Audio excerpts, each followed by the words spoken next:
नमस्कार सर्व शेतकरी मित्रांसाठी महत्त्वाची बातमी। शेतकरी मित्रांनो, बघूयात कापूस बाजारभाव आणि आजचा ताजा हवामान अंदाज। तर बघा, कापसाला बऱ्याच ठिकाणी बाजारभाव चांगले झालेले आहे। 8,000च्या दरम्यान बाजारभाव आहे, काही ठिकाणी 7,500च्या पुढे आहे। देऊळगाव राजामध्ये बघा 8,000 बाजारभाव आहे, उमराडमध्ये 7,500 रुपये आहे।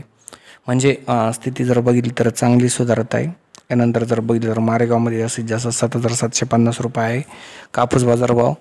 यानंतर जर शेतकरी मित्रांनो, आता कापसाच्या बाजारभावानंतर आपण हवामान अंदाज बघणार आहोत। राज्यात हवामान कसे आहे, सध्या जर बघितलं तर अवकाळी स्वरूपाचा पाऊस पडण्याची शक्यता आहे। गारपीट सुद्धा काही भागात होऊ शकते। एकंदरीत जर बघितलं तर वातावरणीय बदल पाहायला मिळत आहे। एकंदरीत जर बघितलं तर जे वातावरणीय बदल आपल्याला पाहायला मिळत आहे। काही भागात जे हलका ते मध्यम, तर काही भागात जे जोरदार पाऊस पडू शकतो।